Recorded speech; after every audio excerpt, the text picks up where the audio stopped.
to another live session of Knicks Couch Report here on Knicks Bros TV. Again, my brother and I reunited. We're going to keep,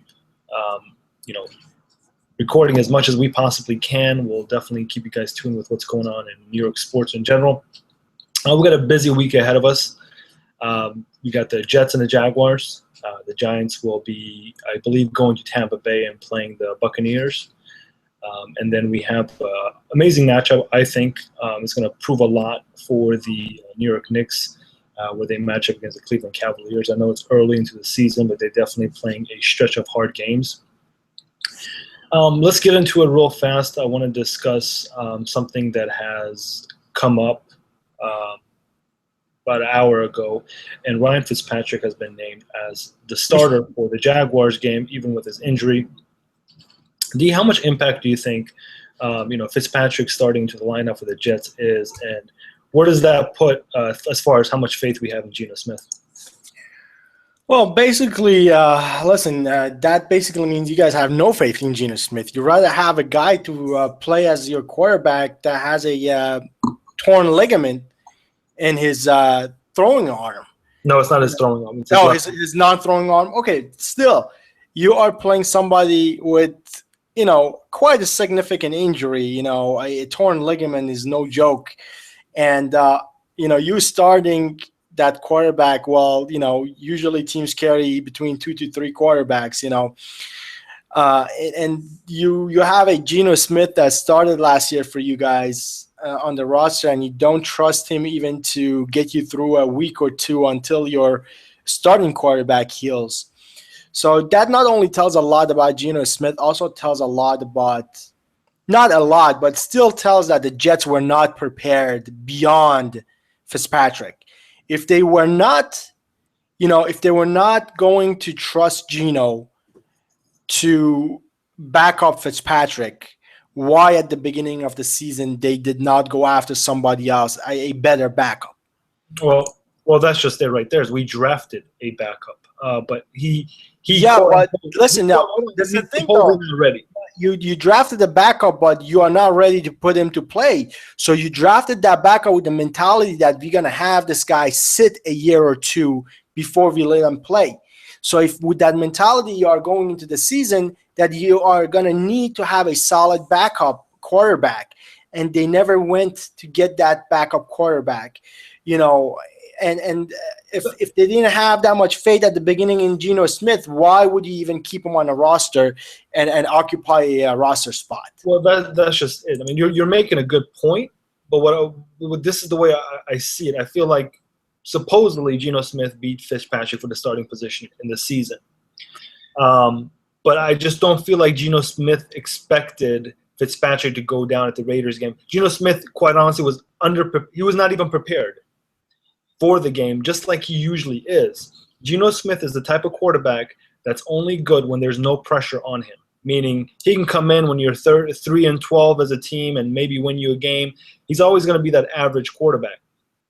Below average, actually. Below average. And you know what? I'm totally fine with Ryan Fitzpatrick starting this game. I'd rather have a banged-up quarterback than even have Geno Smith anywhere close to my team. Last video I wanted Bryce Petty to start, but if Fitzpatrick is available, then I'm okay with Petty not starting. I mean, I really don't want to throw a rookie out there, if I really don't have to, but it is what it is. And the interesting fact, I believe it was 2009, Carson Palmer went down with the same exact injury on his non-throwing hand, and he actually had one of the best seasons. I believe he was with the Bengals when that happened. It might have been 2009, not sure. But I mean, what do you think might be the best direction for us for the Jets?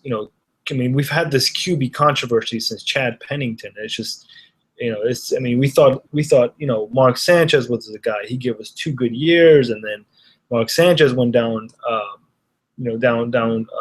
whatever the hell he went down on. But there's been rumors about Colin Kaepernick being traded and coming here. I mean, what is the right direction? When your perspective, these are all patches. You don't want to patch up. That's what the Jets have been doing. Patch. get temporary quarterbacks, and until to the point that they're at right now. I mean, they haven't done anything. They haven't won anything, and that's just because they do not have a formidable, a good, solid quarterback. I mean, yeah, your team has good receivers. Your team has a good offensive line. Your team has a good defense.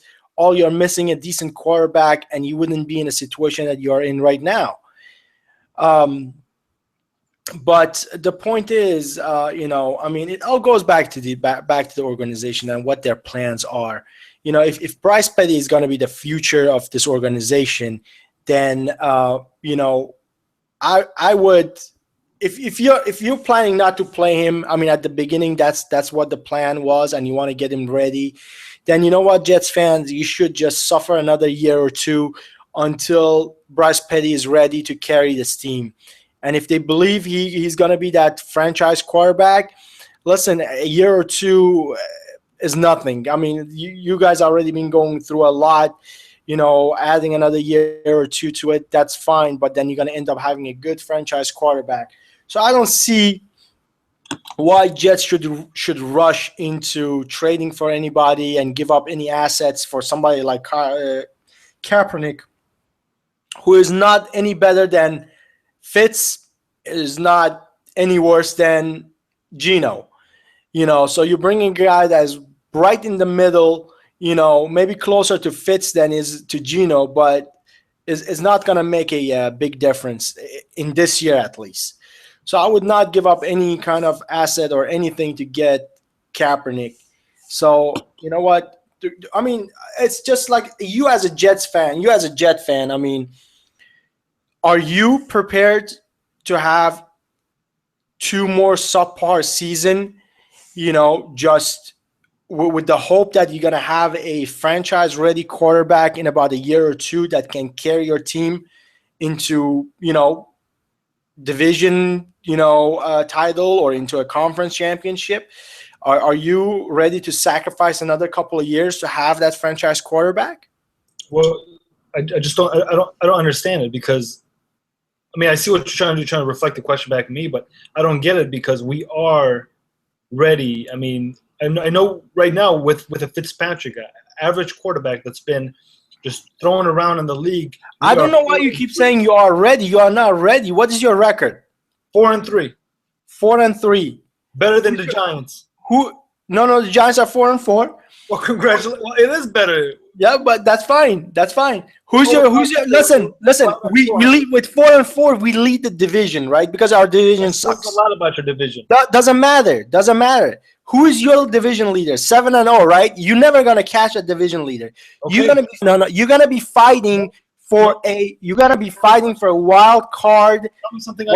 You're gonna be fighting for a wild card spot that you already lost to Raiders, so you're already behind them. You're already behind a whole bunch of other teams, man. You guys, listen to me. Your team is in a division whereby it's not my team or the division. First of all, if we are talking about your team, I'm talking about your team has about this much of a chance of making it into playoffs. This much of a chance of making it to playoffs. And you already figured that out week 8? My team, listen, just because our division is horrible, my team has about this much of a chance of making it to playoffs because our division is not your division. Your division has the Patriots, which is 7-0. Your division still has the Buffalo that still fights hard, and the Miami that still fights hard. Our division, God knows what's going to happen to it. I mean, it's just like all up in the air. You never know who's going to win the division because everybody is in the same category, in the same type of. Everybody having the same type of season. You do not have an undefeated team at 7-0. Sorry. What is your point? My point is you guys are having a subpar season. So why are you dueling about this season and who's going to be your quarterback? Might as well just deal with this for another year or two until you have the franchise quarterback ready to go. So we're 4-3. We already have enough more wins than we had last year, and that's a subpar season. Are we the New England? Did we just come off a Super Bowl? How are we having a subpar season? And the other thing about your Giants, and how, that you always tend to just come back to. Hold on. I give you time. Give me a second. You're in a division that you're 4-4.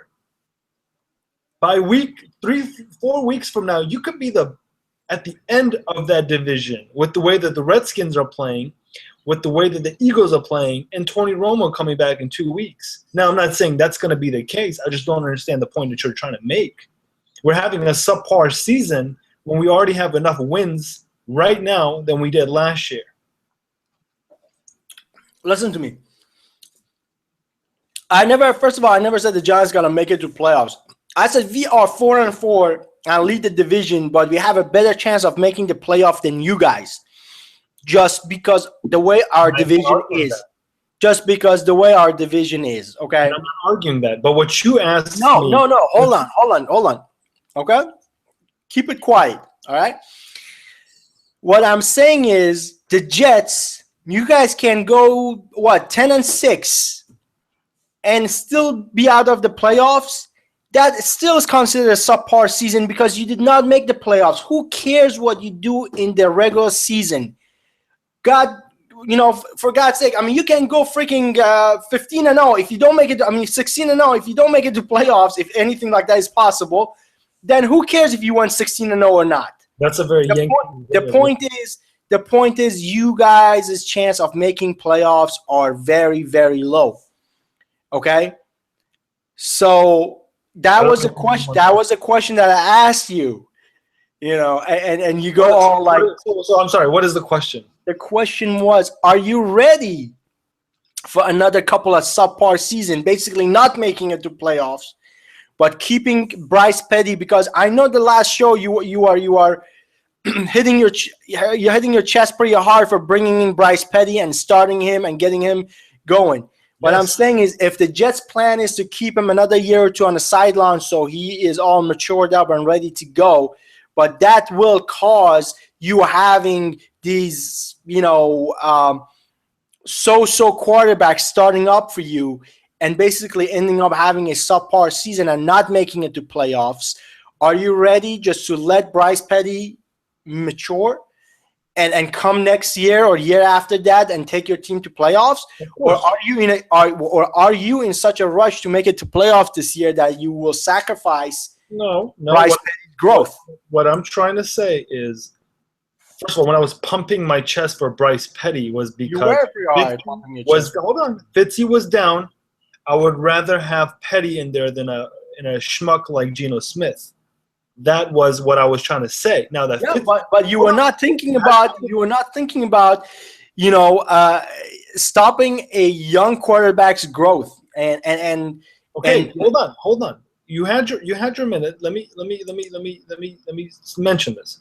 The reason why I wanted Bryce Petty in the game if Fitzy couldn't have started was because I believe anyone right now is better than Geno Smith. We all saw him at the Oakland Raiders game. He took sacks on must-convert third downs, and he just took sacks. He gave the ball game away. And this is a guy that's been in the league for 2 years. The reason why I wanted Petty to start, because I truly feel like he can give us the best opportunity to win against the Jacksonville Jaguars team as long as we have an efficient running game. Now, the Fitzy is healthy. I don't want anything to do with Bryce Petty. I want him to stay on the sideline. Yeah, I can totally wait. I've been waiting all this time. But the other thing that I'm trying to mention is we are 4-3 this season. We do have a pretty decent defense. So my thing is, why throw away? Your defense like this, where we just got trashed by the Oakland Raiders, and that's Oakland Raiders. Oakland Raiders are good. They are good, but they are not one of the better teams, right? They are good. They are in the middle of the pack. 16 weeks, bro. It's 16 weeks. I'm just saying. You have on games. Yes, you do have. And we don't play well on the West Coast. That's what I'm trying to say. And we even had opportunities to come back in the Raiders game, but Geno Smith flunked it. So what I'm trying to say is this season we can still make something happen. We can. We're 4-3. We have a good defense, a tremendous running game. We have weapons like Marshall and Decker. Your running game is not tremendous. Your running game is up and down. One game you're good, one game you're not.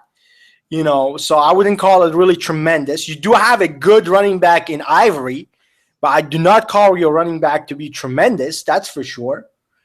And if the teams load up the box against you guys and you can't run it and you want to put the ball all the time in Fitzy's hand, it's going to be a long day for you guys, man. Has it? Has it been a long day? It will be a long day. It will be a long day every week. Every Sunday will be a long Sunday. Every Sunday that I've been watching Ryan Fitzpatrick, I felt great watching Ryan Fitzpatrick. I feel nervous when Geno Smith is back I'm saying he hasn't done bad yet. But what I'm saying is, if the teams load up their box against you guys and Fitzy has to throw the ball 40, 50 times a game, then it will be a long Sunday, my friend. Okay. Fitzy is not Tom Brady. Fitzy is not Peyton Manning to be able to throw 50 times a game. And if you can't have that running game, then no one's saying he is. What's he gonna do? No one's saying he is.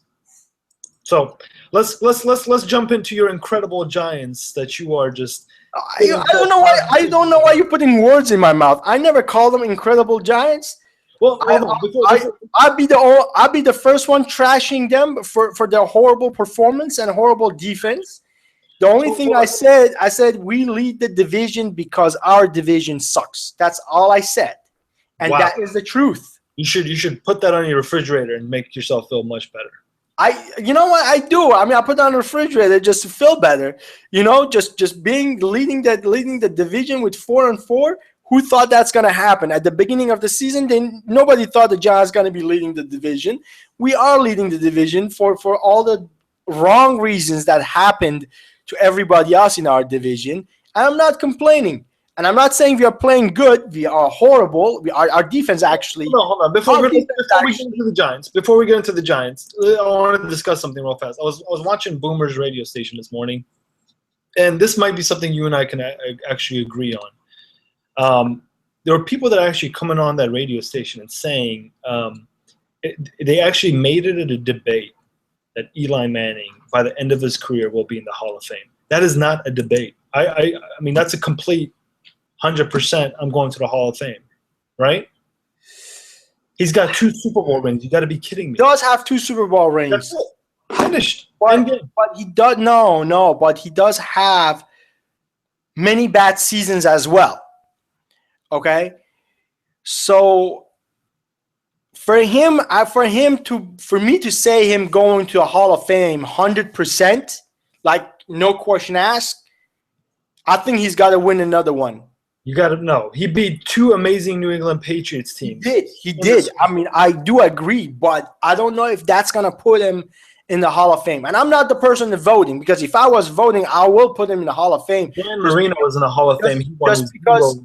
Just because those 2 games against New England Patriots, it just made my life much better than it is. Yeah. It's just beating a 18-0 New England Patriots. That was amazing.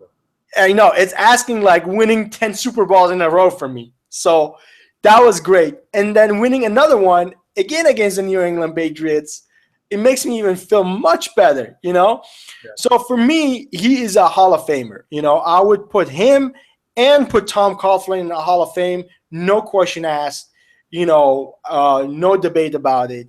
But then I don't know how the voters vote, and I don't know how they look at it, but I've heard, that maybe just because he hasn't had as many good seasons as his bad seasons, that might keep him out for now. But he's still got a few good more years to go. If he performs like he's performing this season, I doubt that he's not going to make it. So you guys, the Giants so far this season, you've been 0-2 against NFC South teams. You're going down in Tampa Bay. Here's the thing. After watching that Giants offense versus New Orleans Saints, there's no way in the world I feel like the Bucs will be able to stop your offense Yeah, but can we stop their offense? I think you can. I mean, right now, Winston and the Buccaneers team hasn't been really special on the offense either. I mean, they're a pretty low-scoring team. I really think you guys will come out with a W. It's just a matter of how much pass rush you will be able to put on Winston. He did against the Falcons. He was able to run the ball. So, is JVP going to start? He's practicing, but Tom Coughlin said they will evaluate and see if he's ready. I kind of doubted that he will play because this is the first week that he's practicing. But nothing is impossible. I mean, I don't know what he can do, man. I just saw his hand. I don't know. I mean, I never played football. I really don't know how much a hand has effect on the pass rush and playing that position. But if it does have a significant, effect, then I doubt that he's going to be as good as he was before. But you know what? At this point, we'll take anything because we really don't have any pass rush. So, I also think that we do going to come out, successful at winning the game against Tampa, which is not still guaranteed, but if our offense can perform anything close to what they did against the New Orleans, I think our defense can at least get few more stops than against the Tampa Bay than they did against the New Orleans. And I think it might be a close game, but I think we'll just come out, winning that game. That's what I think really at this point. So was it last night? No, 2 nights ago. The Knicks played the San Antonio Spurs. I considered it to be a pretty nice showdown as far as the Knicks were concerned. I mean, they played with a lot of heart. We did kind of give the ball game away in third quarter, but bounced back in the fourth quarter. I believe it was about a five-point difference. KP went down with a very scary injury at the end of the game. I was holding my breath. My brother was holding his. He's going to be fine. I mean, so far, the team, it's just been amazing watching the team. And one person that's not holding us back, but hasn't been efficient, has been Carmelo Anthony. What does he need to do to get his game on track, D? Well, I think he just needs to find his rhythm. He's coming off a significant knee injury, and I think he just needs to get his timing back, and and then he'll be fine. Just like you said, I mean, we play against San Antonio Spurs, a team that is projected to be in the playoffs and to be contending for a championship. And we played them real tough with all the young people. It was a very good learning curve for our young guys. I mean, they did some mistakes, which they can learn from. They played hard. KP was great. I mean, he was so good that what's his name? Tim Duncan, in his interview, he said this kid is special. So if a Tim Duncan with that statue and that resume tells you that kid is special or he'll be a special player in this league, that is a big compliment coming from him. Right. And then we saw glimpses of the big dunk over LaMarcus Aldridge. We saw his shooting. We saw his rebounding abilities. He stole the ball 3 times. He blocked shots, and you saw glimpses of Jerrion Grant driving to the basket, making some tough baskets. Same thing with Galloway. Yes, they had some turnovers. Yes, they had some, miscues, but that's to be expected from a young team, It's just like I said, Derek Fisher said, every game is a learning process for them, learning curve for them. So, you know what? I love it. I love the way they play. The only thing I'm kind of disappointed, I think Fisher needs to give more time to O'Quinn and Williams. Like, Williams just played 11 minutes in the last game, and O'Quinn played like 15, 16 minutes. I think they need to get more time on the floor rather than Lance Thomas, and even especially nights that Carmelo is struggling. Why not put a couple of those guys on the floor, let them hustle, give Carmelo Anthony some rest, so you cut down on his minutes for those nights that he's off, and you let the other guys play. What do you think about that? I mean, how do you feel about that?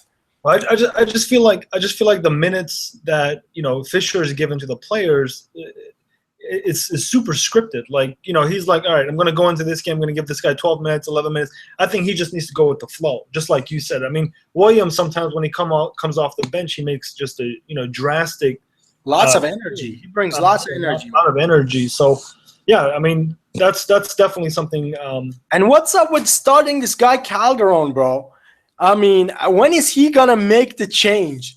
I don't understand when is he going to make it. What is he waiting for? I mean, I don't know if he's waiting for Calderon to pick up his game, but I just don't know if, you know, like we talked about last time, Calderon is in there because of his scoring abilities, not because of his defense. Right. You know, if he's not going to score, you know, then why we are starting him? And also, remember, like I said last time, we still don't have Aaron Aflalo. When Aaron Aflalo comes, he's going to take the place of Sasha Vujacic. Right. And that also will improve our offense. Defense, will improve our offense, and will improve our bench still because we will can't have Sasha coming off the bench. You know, so, you know what? At 2-2, playing against the teams that we have played, I am very satisfied. I guarantee you if you play those teams, with the team that we had last year, we would be 0-4 like the Brooklyn Nets right now. Yeah, no, I agree. I agree for sure. No, this game here is huge tonight. So let's see what happens there. But no, that's really all I got for tonight's show. You know, Knicks are looking really good. Again, I don't feel like we're having subpar season for the Jets. I feel like it's a very good season, and it's definitely a season that can easily be turned around. We know I got to mention this real fast. I know you talked about you know, us losing to the Raiders and they go as the wild card. It's week 9, it's week 8, whatever the hell it is. It's kind of still early. As you know, if we have the Patriots in our division, they have the Broncos in theirs, and you know, we still got a lot of games to be played, and I feel like, you know, with Fitzy being able to start, we're still in good hands. But if Gino starts, it's a done deal. Again, guys, thank you so much for watching. Please subscribe and share these videos. D, I'm going to have you go ahead and close it out. Yeah, thank you for watching. Just like my brother said, you know, like, share, leave us comments, man. That's the most important thing. We like to hear from our subscribers. We like to hear your comments, whether you are a Jets fan, Giants fan, Knicks fan, you know, whatever you are, leave us comments, you know, good, bad, anything. You know, if you have any suggestion, leave it to us. It just gives us ideas to bring into the show, and it kind of helps it to, you know, make the show more fun and it kind of get you guys involved in it as well. Again, thank you for watching. You know, share our videos. Love you guys. You know, before we go out, you know what we need to do? We need. I'm not huge on this whole TTC thing, but we got to get Bad Dog on this show. I just feel like the intensity meter on this show would just like go up the roof. I'm gonna reach out to him and I'm gonna tell him, be like, hey, watch my last 10 seconds of this last video that I made. I need you on this show. I want to talk Giants football with him. That'd be great. Yeah, that'd be fine. I mean, I like to have another Giants fan on this show, and you know, we can definitely talk about it and have some fun with it. You know, so he's definitely welcome to the show. No, he's a great guy. All right, guys. Have a wonderful day, and we'll talk to you guys later. Bye-bye.